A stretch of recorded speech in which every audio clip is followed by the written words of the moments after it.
No objection certificate nomination వేసేదానికి nomination వేసేటువంటి అభ్యర్థి దాన్ని ఇవ్వాల్సి ఉంది.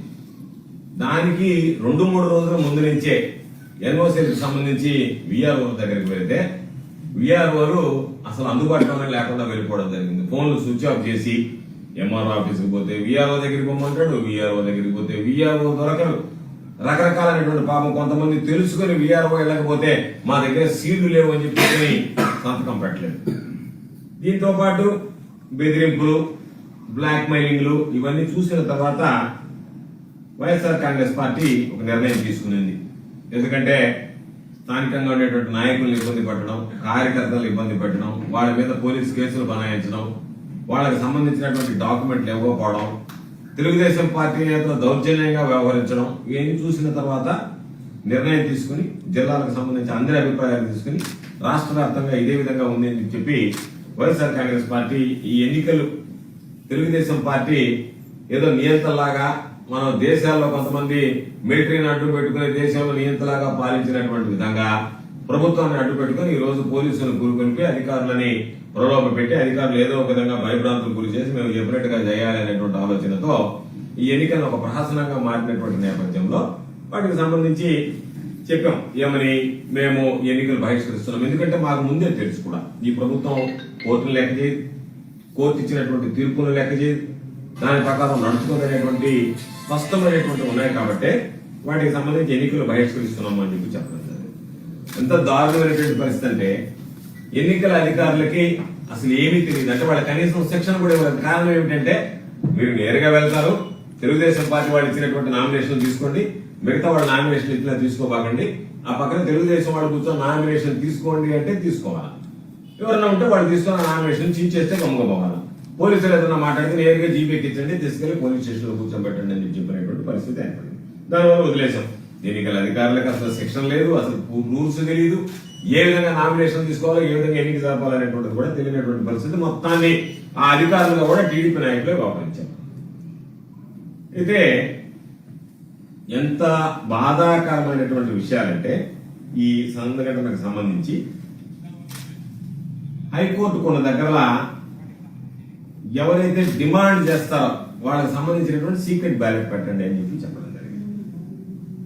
ఆ సీక్రెట్ బ్యాలెట్ లో దాని ప్రకారం ఇందుకూరుపేటకు సంబంధించినటువంటి నెల్లూరు జిల్లాలో కుడితిపాలెం TC12 టెరిటోరియల్ కాన్స్టిట్యున్సీ 12కి సంబంధించి వాళ్ళు అక్కడ ఉన్నటువంటి వాళ్ళందరూ కూడా అధికారులని మీరు హైకోర్టు ఆర్డర్ ఉంది, హైకోర్టు ఆర్డర్ ప్రకారం మాకు బ్యాలెట్ పెట్టండి అని చెప్పారు. సీక్రెట్ బ్యాలెట్ పెట్టండి.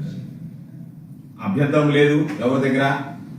సీక్రెట్ బ్యాలెట్ ని అధికారులు నిర్వహించి ఆ స్కూల్ బోర్డు మీద రాశారు ఆమారి పాపమ్మ 39 ఓట్లు, మెట్ట శ్రీనివాసరెడ్డి 36 ఓట్లు బోర్డు మీద రాశారు. అక్కడ నిర్వహించినటువంటి అధికారులు ఆ బోర్డు మీద రాసేశారు. ఆమారి పద్మమ్మ అనే ఆమెకి 33 ఓట్లు వచ్చాయి, వైఫ్ ఆఫ్ సుధాకర్. మెట్టా శ్రీనివాసరెడ్డి సన్నా పుల్లారెడ్డికి 36 ఓట్లు వచ్చాయని చెప్పి ఆ బోర్డు మీద రాసి డిక్లేర్ చేశారు.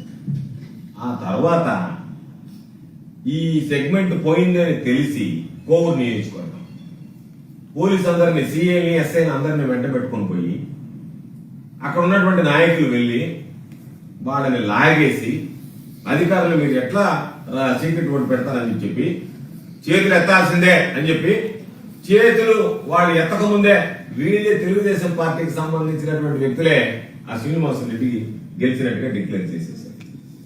ఎన్నికల అధికారి తెలుగుదేశం పార్టీ వాళ్ళు చెప్పినట్టుగా ఆయన గెలిచినట్టుగా ప్రకటించాడు. ఎవడన్నా మాట్లాడితే అక్కడ ఉన్నటువంటి సిఐ కోవూరు సిఐ పక్కన చేరి సిఐలు ఎస్ఐలు మాట్లాడినట్టుగా అడుగుతున్నారు. అంటే ఈ ఎన్నికలు మీరు ఎందుకు జరిపినట్టు? మీరు నేరుగా నామినేట్ చేసుకుని ఉంటే పోయిండేది. మేము ప్రజాస్వామ్యబద్ధంగా ఎన్నికలు జరుపుతున్నామని చెప్పి ఎంత నేతృత్వంగా ఎంత బెదిరింపు ధోరణిలో ఎన్నికలు జరిగితే దీనిని ఏమనుకుంటారు అనేటువంటిది ఒకసారి ఆలోచన చేసినటువంటి పరిస్థితి. అదేవిధంగా సర్వేపల్లి నియోజకవర్గానికి సంబంధించి వెంకటాచలం మండలంలో కస్మూరు గ్రామంలో నామినేషన్ వేయడానికి అక్కడికి వస్తే సిఐ వెళ్లి ఆ పేరుతో సహా ఈ పేరు ఉన్నటువంటి వ్యక్తి ఎవరో అని అడిగి నేను సార్ అంటే జీపీకి ఏమి అంటే నీ మీద కేసులు ఉన్నాయి, నీ మీద ఫిర్యాదులు ఉన్నాయని చెప్పి ఎవడైతే నామినేషన్ వేయడానికి సిద్ధపడి అక్కడికి వస్తాడో మేము పార్టీకి సంబంధించినటువంటి బహిష్కరించాం కాబట్టి మేము ఎక్కడ జోక్యం చేసుకోలేదు. ఏ అధికారి కూడా ఫోన్ చేసి ఏమయ్యా మీరు ఎందుకు చేశారని అడగలేదు. కానీ ఎవడన్నా ఒక రైతు అనేటువంటి వాడు అక్కడికి వెళ్ళి నేను పోటీ చేస్తానంటే పార్టీలకు అతీతంగా జరిగేటువంటి ఎన్నికలు. అందుకని వైఎస్ఆర్ కాంగ్రెస్ పార్టీ బహిష్కరించిన తర్వాత ఇటు అధికారులతో మాట్లాడేది, ఇటు పోలీసులతో మాట్లాడేది. కానీ ఎవరన్నా రైతు అనేటువంటి వాడు వెళ్ళి మేము పోటీ చేస్తాము అని అంటే వాడిని జీపీకి ఇచ్చి బలవంతంగా తీసుకెళ్లి కొన్ని దగ్గరలో అయితే కందలపాడు గ్రామంలో నవ్వు వచ్చింది నాకు. కూర్చోబెట్టారంట, నామినేషన్ కోసం వచ్చినట్టు కూర్చోమన్నారంట. కూర్చున్న తర్వాత 11 గంటలకు సీఏ వచ్చాను. ఏమేమి కూర్చున్నారని నామినేషన్ వేయడానికి వచ్చి ఇంకేమో నామినేషన్ టైం అయిపోయింది పండి అని చెప్పి వాళ్ళు బయటకు తెచ్చింది. ఎంత విడ్డూరమైనటువంటి పనులు. చివరికి సరే ఇవన్నీ జరిగాయి. బోగోలుకి సంబంధించి మండల కన్వీనర్ గా ఉన్నాడు రఘు అని చెప్పి అతను కోర్టుకి వెళ్ళాడు. ఎన్నికలు మనం బహిష్కరించక ముందే ఎన్నికలకు సంబంధించినటువంటివి ఇవి సరిగ్గా జరగలేదు, సీక్రెట్ బ్యాలెట్ ప్రకారం ఓట్లు జరగాల, కాబట్టి పద్ధతిగా ఓట్లు జరిపించండి అంటే కోర్టు ఇచ్చినటువంటి డైరెక్షన్ ప్రకారం మీరు ఒకవేళ వాళ్ళ చేతులు ఎత్తడానికి ఒప్పుకుంటే చేతులు ఎత్తండి, లేదంటే సీక్రెట్ బ్యాలెట్ అంటే సీక్రెట్ బ్యాలెట్ ప్రకారం ఓటు నిర్వహించండి డైరెక్షన్ ఇచ్చింది కోర్టు. ఇది